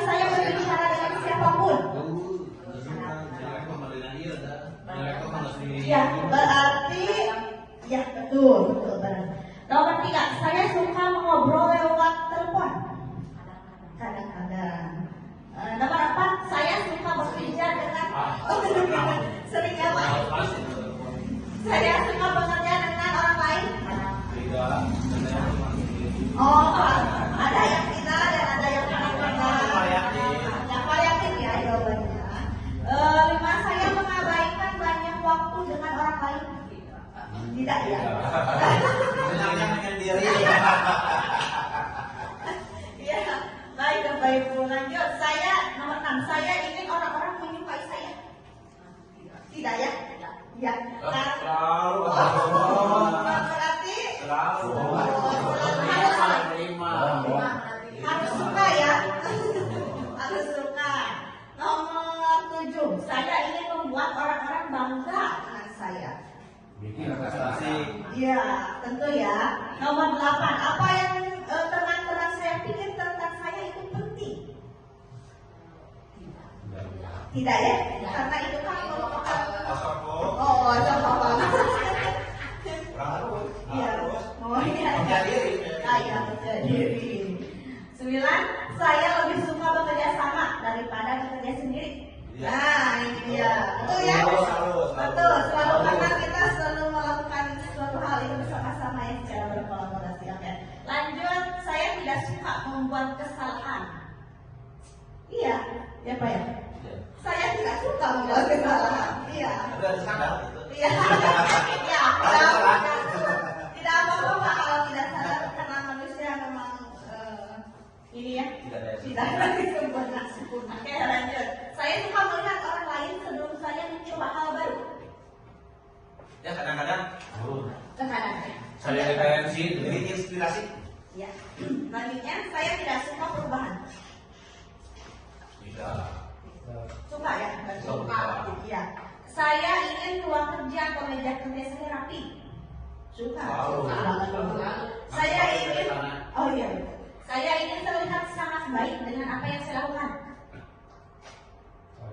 Selalu. Penampilan saya sangat penting bagi saya. Selalu ya nomor 1.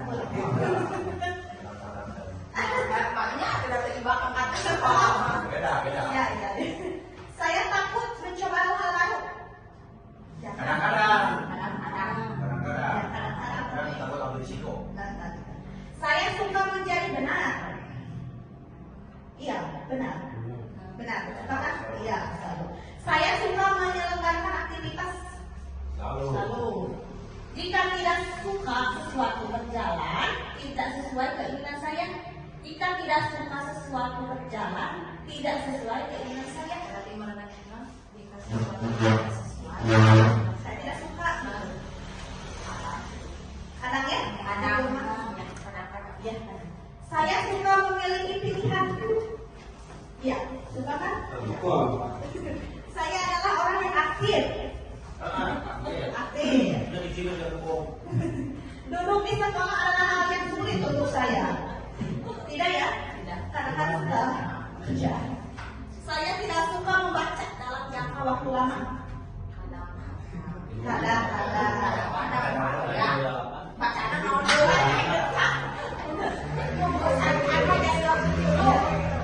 saya tidak suka.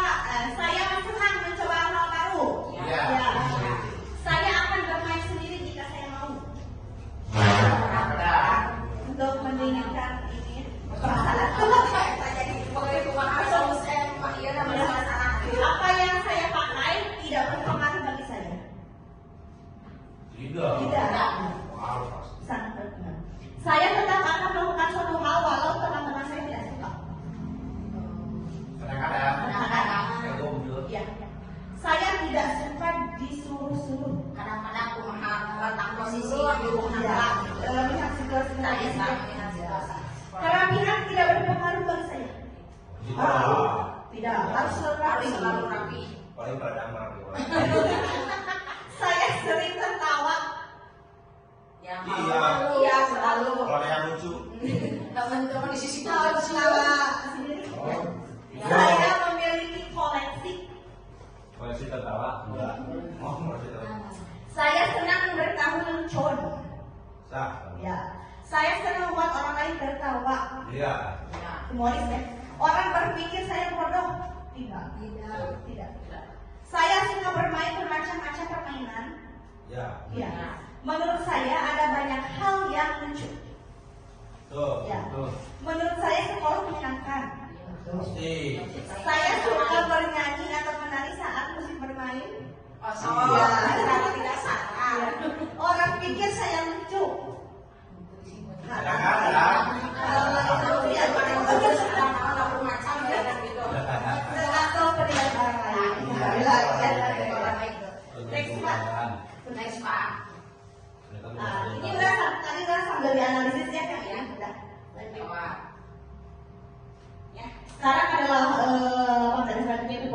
kontrol. Yang pertama pemberi hukuman, yang kedua pembuat masa bersalah, yang ketiga sebagai teman, yang keempat pemantau, dan yang kelima manajer.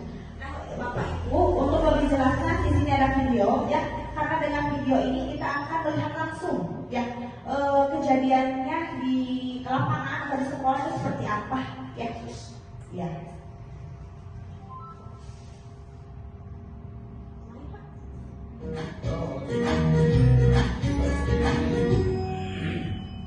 Salam bahagia Ibu dan Bapak Guru hebat. Dalam penerapan disiplin positif restitusi, salah satu program yang dikembangkan adalah 5 posisi kontrol. 5 posisi kontrol dalam restitusi adalah proses perjalanan seorang pendidik agar dapat mengenali dirinya. Pada video kali ini, kita akan membahas tentang 5 posisi kontrol yang dikembangkan oleh Diane Dawson dan contoh penerapannya.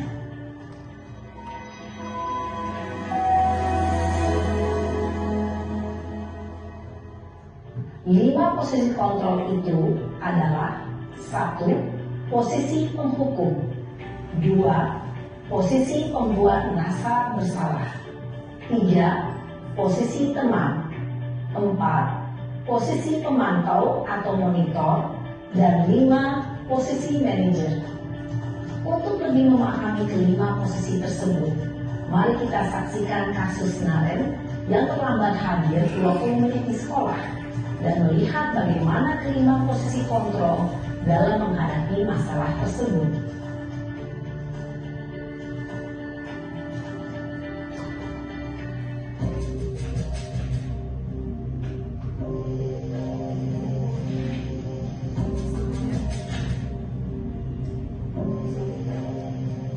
Naren!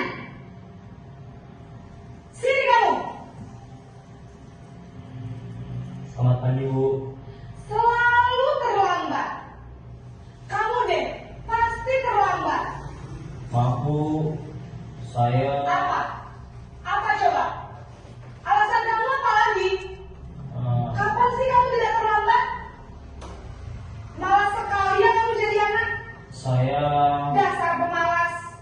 Gak kapok-kapok sih kamu. Sudah berapa kali terlambat? Sana, kamu keliling lapangan basket 2 kali. kenapa saya harus keliling lapangan basket, Bu? Kenapa? Kamu melawan ibu? Berani-beraninya jawab. Sudah terlambat, masih berani jawab pula. Sekarang, keliling lapangan basket 5 kali sekalian. Biar kapok. Cepat. Pergi sana ke lapangan basket. Posisi penghukum biasanya berbicara dengan nada tinggi, menghardik, menunjuk-nunjuk, menyakiti, dan menyindir. Hukuman bisa berupa fisik maupun psikis. Ibu dan Bapak Guru hebat. Dampak yang terjadi pada murid ketika guru berada pada posisi penghukum adalah murid cenderung akan memberontak, bahkan menyimpan dendam.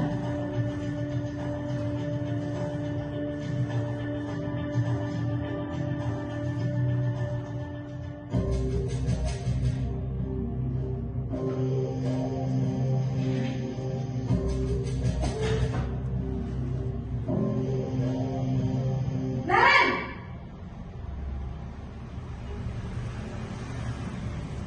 Selamat pagi, Bu. Naren. Kamu kenapa terlambat lagi, nak?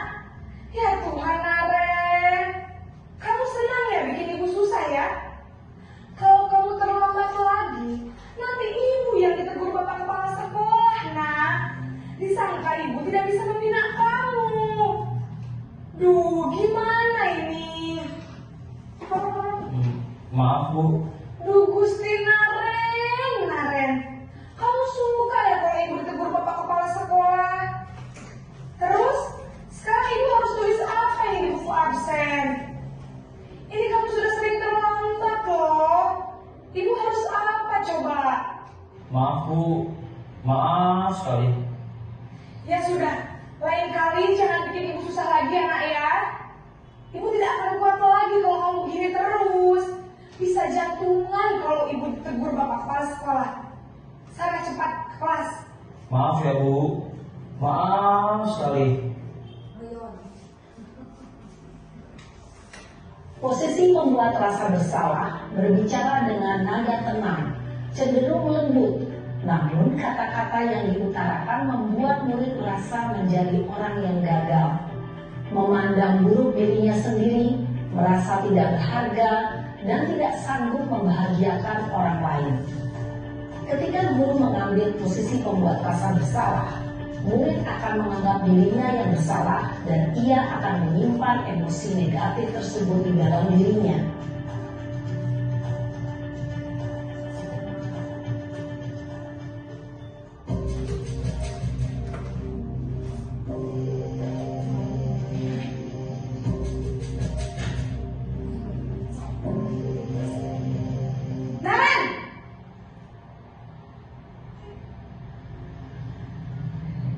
Selamat pagi, Bu. Wah, sudah jam berapa ini, Nak? Terlambat lagi ya, sayang. Iya, Bu.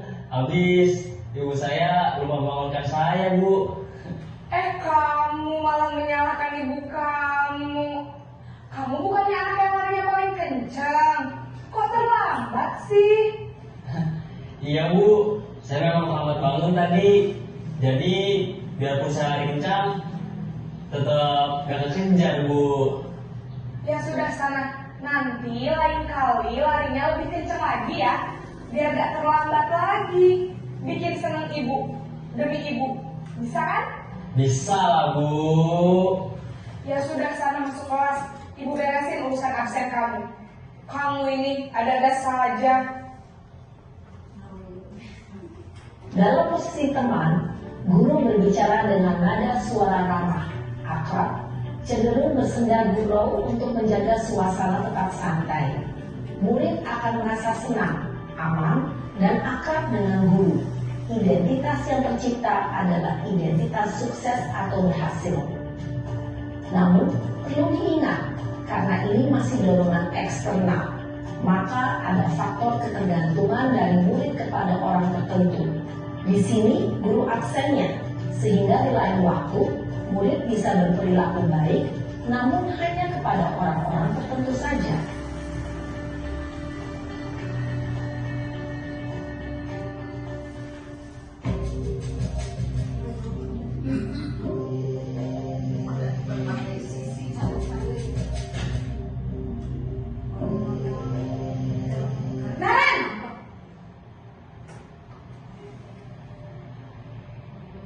Selamat pagi, Bu.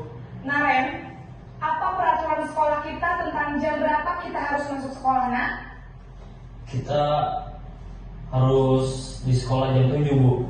Iya betul, sekarang sudah jam 7.20. Naren sudah tahu konsekuensinya jika terlambat hadir. Paham, Bu. Saya harus tinggal kelas pas jam istirahat selama 20 menit. Iya benar, konsekuensinya demikian. Jadi nanti jam 9.30 pas istirahat, kamu harus tinggal di kelas, kerjakan tugas tambahan untuk ketertinggalan kamu, ya? Baik, Bu.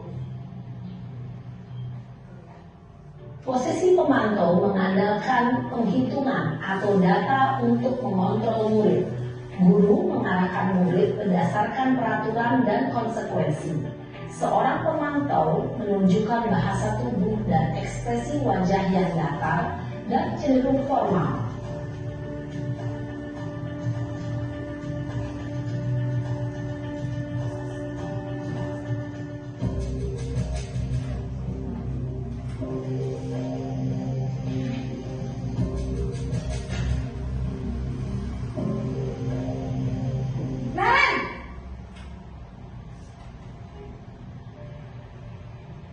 Selamat pagi, Bu. Selamat pagi, Naren. Maaf, Bu. Saya terlambat. Iya, sekolah masuknya jam 7, sekarang sudah jam 7.20. Jadi sekarang bagaimana ini, Naren? Maaf, Bu. Saya lupa setel alarm saya semalam. Baiklah, menurut kamu, keyakinan sekolah yang mana yang perlu kamu tingkatkan? Menghargai diri sendiri dan orang lain mungkin, ya, Bu. Setuju. Jadi, apakah Naren meyakini prinsip saling menghormati tersebut? Iya, Bu. Saya meyakininya. Apakah Naren bersedia memperbaiki masalah keterlambatan ini? Bersedia, Bu. Bagaimana kamu akan perbaiki masalah keterlambatan ini? Saya akan coba untuk tidak lupa menyetel alarm saya, Bu. Baik, kalau Naren lupa menyetel alarm di rumah, ada orang yang kira-kira bisa bantu mengingatkan tidak? Ada, Bu. Kakak saya, Kak Emma. Ada lagi selain Kak Emma? Selain Kak Emma, ada ibu saya. Baik, jadi yang mengingatkan Naren adalah Kak Emma dan ibu kamu ya? Kira-kira akan mulai setel alarm kapan nih Naren? Setelah pulang sekolah, akan segera saya lakukan. Baik, jadi Naren akan setel alarm untuk bangun besok pagi dan akan diingatkan oleh kakak dan ibunda Naren ya.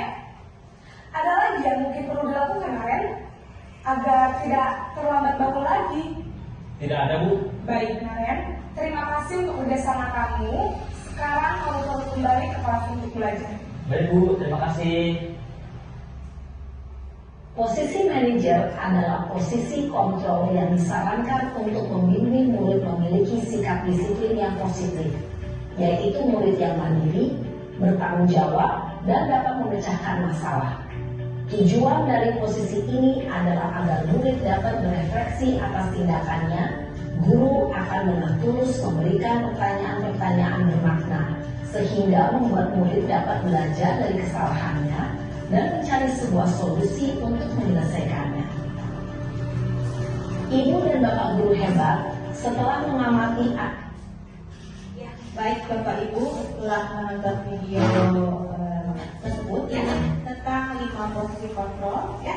Yang pertama sebagai pemberi hukuman, membuat orang merasa bersalah. Yang ketiga sebagai teman, dan yang keempat sebagai pemantau.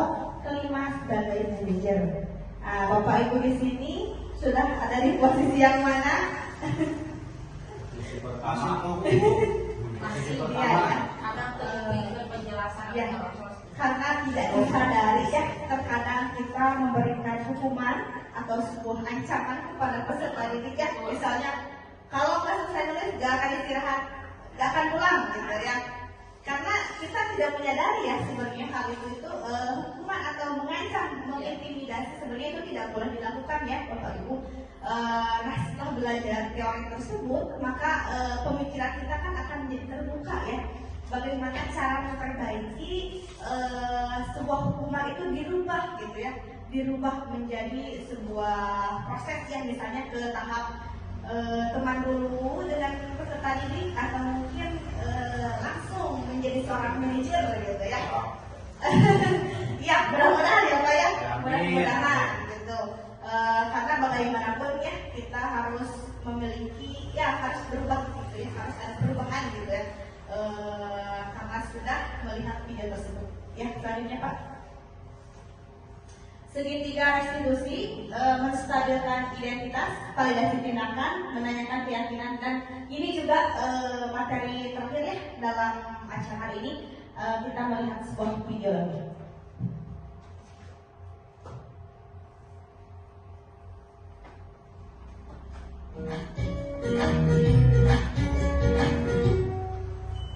Salam dan bahagia Ibu dan Bapak guru hebat. Pada video kali ini kita akan membahas tentang salah satu program disiplin positif yang diterapkan di lingkungan sekolah yang dikenal dengan nama restitusi.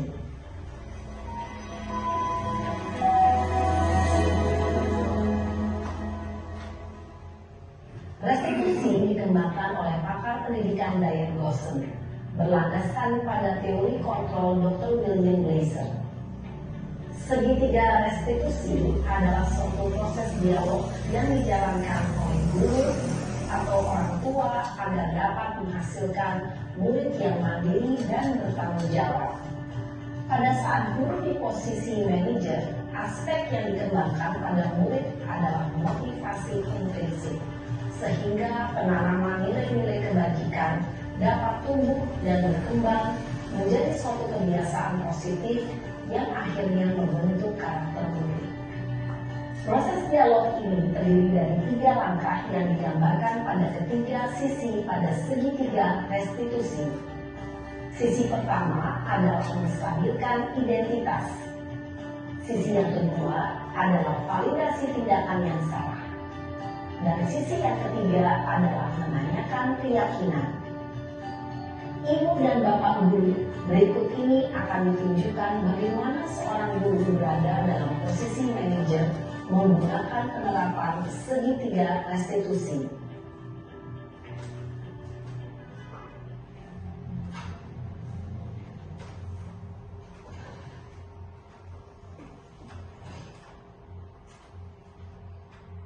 Siang Sarah, Siang Pak. sudah lama nggak ketemu Sarah? Kenapa hari ini ada di sini? Kesel Pak, kesel banget. Masa aku dikatain tukang fitnah Pak? Ya aku marah lah. Aku udah dikatain Eka di depan kelas. Kesel banget. Oh begitu. Ya pasti kamu marah dan kesal. Bapak juga akan marah apabila ada yang menuduh Bapak seperti itu. Kemudian pada saat itu kamu mau melakukan apa? Ya saya langsung ngatain Eka lah Pak. Kesel banget. Saya bentak-bentak dia depan teman-teman lain. Oh begitu. Pasti kamu melakukan seperti itu karena suatu alasan tertentu kan? Iyalah, masa saya diam saja Pak? Ya saya bela diri lah. Masa saya dituduh tukang fitnah? Ya wajar lah. Mempertahankan harga diri itu sesuatu yang penting buat kamu. Untung kamu tidak bertindak lebih gegabah lagi. Hanya membentak-bentak. Iya Pak. Untung saya masih bersabar dan hanya membentak saja. Sudah gemes padahal. Saya pasti bela diri lah. Ya pasti ya. Tapi kamu memilih untuk tetap bertahan dan bersabar. Kamu memilih untuk tidak berbuat lebih parah lagi. Iya. Nah, sekarang coba kita lihat lagi tindakan kamu yang bentak-bentak Eka di kelas. Tindakan kamu itu kira-kira sesuai dengan keyakinan kelas atau prinsip kamu tidak? Enggak lah Pak. Capek Pak jadi pemarah. Jadi keyakinan atau prinsip mana yang kurang sesuai dengan keinginan kamu? Ya, saya sebenarnya sangat menghargai orang lain. Mungkin saat itu saya menjadi emosi, jadi tidak menunjukkan sikap itu. Kamu meyakini tidak? Menghargai orang lain itu penting buat kamu. Yakinlah Pak. Iya, setuju. Kita harus saling menghargai. Namun, ada juga keyakinan yang kita sepakati yang perlu kita jalankan apabila kita sedang marah, kan? Ya saya bisa lebih proaktif, mulai dengan diri sendiri. Saya bisa jadi lebih bersabar, mengambil waktu jeda untuk berpikir mau apa selanjutnya. Kira-kira kamu bersedia memperbaiki masalah ini tidak? Bersedia Pak. Kalau kamu memperbaiki masalah ini, kamu akan menjadi orang seperti apa? Saya akan menjadi orang yang bertanggung jawab kali ya Pak. Dan senantiasa proaktif. Iya, menurut kamu bagaimana rasanya menjadi orang seperti itu? Ya nyaman lah, bangga bisa bersabar dan menahan diri. Baiklah kalau begitu. Yuk kita pikirkan bagaimana memperbaiki masalah ini.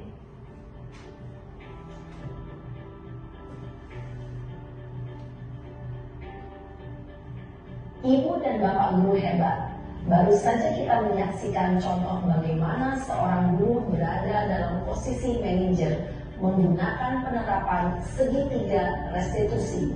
Mari kita bahas satu persatu. Pada sisi pertama, menstabilkan identitas berdasarkan pada prinsip bahwa membuat kesalahan adalah bagian dari proses pembelajaran.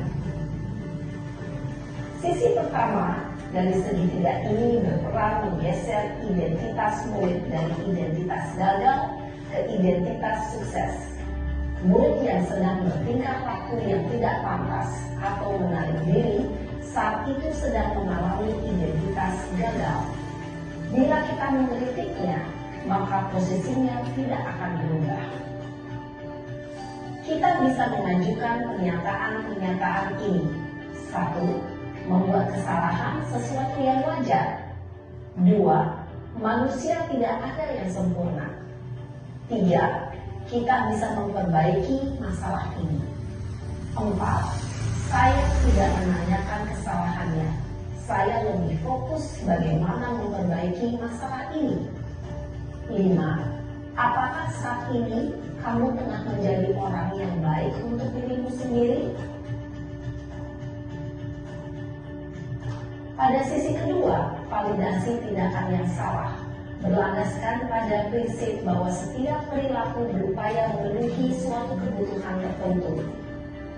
Guru yang telah memahami teori kontrol akan bergeser dari pemikiran stimulus respon menjadi proaktif dan mencoba untuk mengenali tujuan dari perilaku murid, mengenali dan mengakui kebutuhan murid ini dapat memperbaiki hubungan dengan murid tersebut. Pernyataan atau pertanyaan bisa disampaikan dengan nada suara tidak menghakimi atau memojokkan, sehingga dapat mengembalikan murid pada posisi positif. 1. Kamu bisa saja bertindak lebih gegabah lagi dari ini. 2. Kamu bukan melakukannya tanpa suatu alasan tertentu. 3. Kamu melakukannya karena mempertahankan sesuatu yang penting bagimu. 4. Mungkin kamu bisa mempelajari suatu perilaku baru yang lebih efektif. Bersediakah kamu mempelajarinya? Selanjutnya, kita akan simak sisi terakhir, yaitu menanyakan keyakinan. Teori kontrol menyatakan bahwa pada dasarnya kita termotivasi secara intrinsik. Pada saat perilaku yang salah telah divalidasi dan identitas sukses telah stabil, maka murid telah siap menaikkan keyakinan-keyakinannya dengan tindakannya yang salah, dan pemikirannya telah bergeser ingin menjadi orang yang dituju. Pertanyaan-pertanyaan ini dapat menaikkan keyakinan-keyakinan yang mengambil murid. 1. Sebagai keluarga atau kelas, apa yang kita yakini? 2. Nilai-nilai apa yang telah kita sepakati? 3. Seperti apa gambaran sebuah kelas yang ideal bagi kamu? 4. Kamu ingin menjadi orang seperti apa?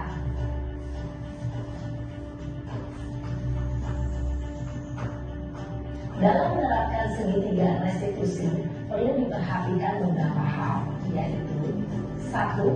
Perilaku yang salah perlu dikaitkan dengan nilai-nilai atau keyakinan-keyakinan yang telah disepakati atau dituju. 2. Kesediaan orang yang melakukan kesalahan untuk memperbaiki masalah. 3. Pemecahan masalah sebisa mungkin relevan atau memiliki hubungan dengan masalah yang ada. 4. Usaha. Perlu adanya suatu usaha perbaikan dari pihak yang membuat kesalahan. 5. Waktu. Perlu didedikasikan waktu dari pihak yang berbuat kesalahan. Tanyakan kapan akan mulai melakukan usaha untuk memperbaiki masalah. Dengan memahami struktur penerapan segitiga restitusi, diharapkan guru dapat menerapkan posisinya sebagai manajer dengan mengajukan pertanyaan-pertanyaan bermakna yang dapat membuat murid menjadi lebih percaya diri, bertanggung jawab, dan mandiri. Nah, ibu bapak guru perlu tidaknya mengikuti ketiga tahapan dalam segitiga restitusi bergantung pada ringan beratnya suatu permasalahan. Misalnya, bila permasalahan tersebut ringan, maka tidak perlu dijalankan secara berurutan. Bahkan bisa semudah menanyakan apa keyakinan yang kita sepakati. Dengan menjalankan segitiga restitusi, dengan mengajukan pertanyaan-pertanyaan bermakna, diharapkan murid menjadi lebih kuat secara pribadi, dapat membuka wawasan murid agar dapat menyelesaikan permasalahannya sendiri, semakin percaya diri, mandiri, dan merdeka. Salam dan bahagia, ibu bapak guru hebat.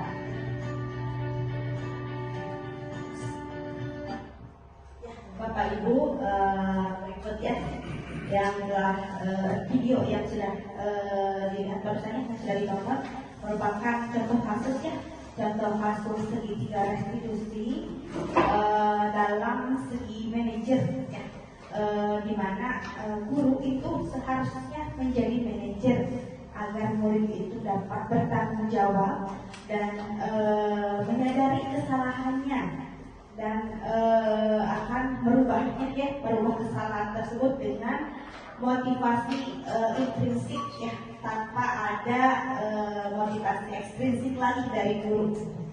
Nah, Bapak Ibu, mungkin materi ini sudah selesai ya, mengenai budaya positif yang sudah dipaparkan tadi oleh Bapak Nandang ya, tentang keyakinan kelas, tentang Bapak mohon ini ya. Oh ya, begitu Bapak Ibu, pemaparan dari saya ya di sesi kedua ini.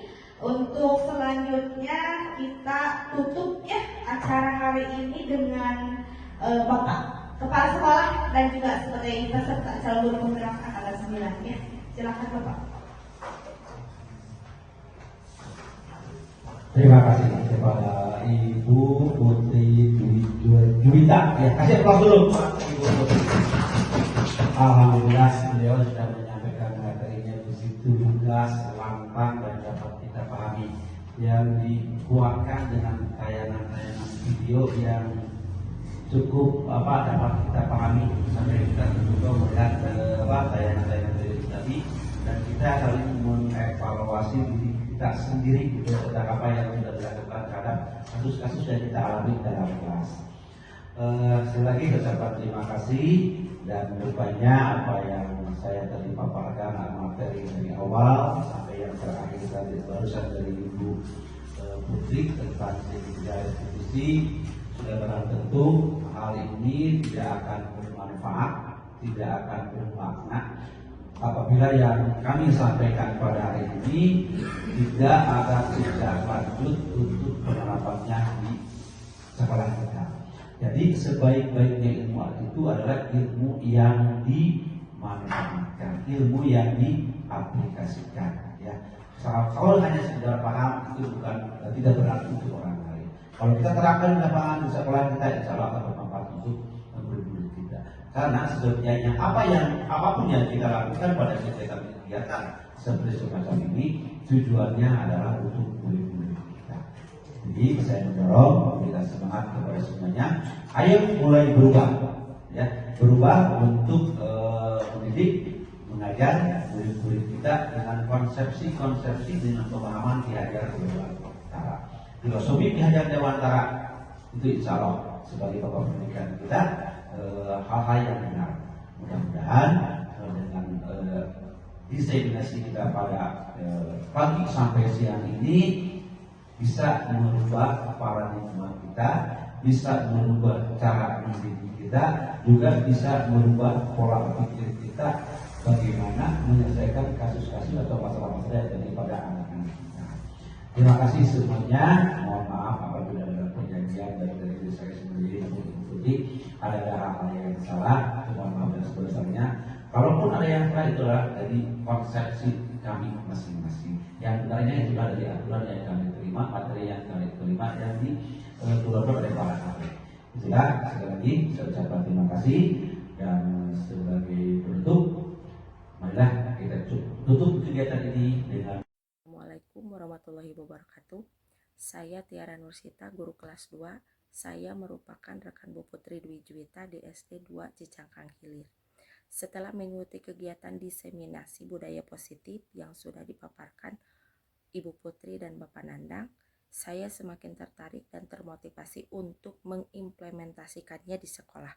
Dari kegiatan tersebut dapat menambah ilmu pengetahuan dan wawasan saya. Terima kasih. Wassalamualaikum warahmatullahi wabarakatuh.